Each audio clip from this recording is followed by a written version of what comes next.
All right, y'all. I'm going to try another one of these, which is the story behind this painting. Maybe it'll be another new series and it'll catch on, but I'm going to jump right into it, okay?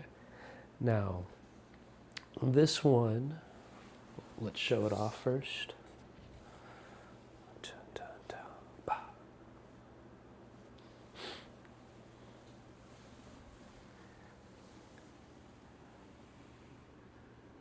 Okay.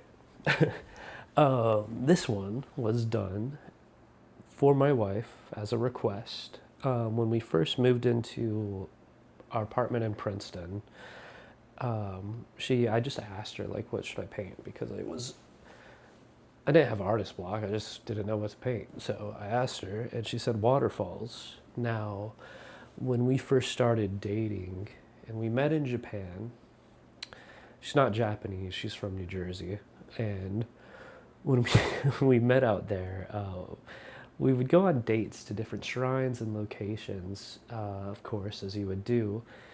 And she wanted to go out to Mount Fuji, and it was around Halloween, and so we kind of wanted to take a trip to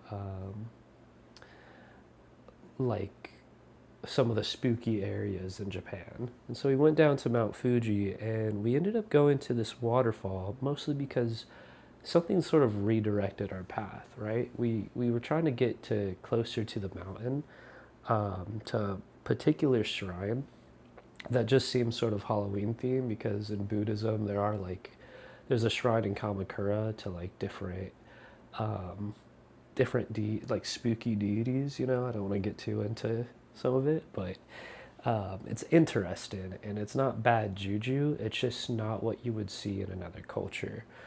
And we ended up in this place called Horatio Falls. I'm probably not pronouncing it right, but this waterfall is famous and it's close to Fuji, and you'll see the whole of the mountain in the distance as you get closer to the waterfall. Like Fuji is like behind it that way. And so my first instinct is like, I'll paint that waterfall that she's asking for, that we visited on one of our first dates. And it was fall, and you had these beautiful colors like this here. And in my imagination and memory, that's how it felt, was so vibrant and alive, although we are looking for something spooky. And I keep saying spooky, but it was like things are thematic. Um, when you're on dates and you're trying to have a theme. And we really got an autumn waterfall in Japan type of vibe. And that's what I was going for here. And there's all sorts of symbolism, and some of it's a little bit of a mystery to me. It just felt right to include. In this portal, there's a little castle, and in general, it's a portal, but to where, I just like that element. And then there's the barn owl that's pointing inwards. And confession about this painting, the perspective is pretty bad, but sometimes it falls second to other elements like the color and the balance. But there is a sort of guiding thing that curves. And then it's also an eclipse. There's also a little evil eyes here too. So it's supposed to be a protective thing. There's little pearls at the end of these branches, and these two are supposed to be like a budding, like flower buds that haven't burst yet, but they're entwined. And we, in Princeton, we were engaged and eventually got married. But here at the waterfall in Japan, we were um, just dating. There's a seashell which is always popping up, kind of like in the corner there.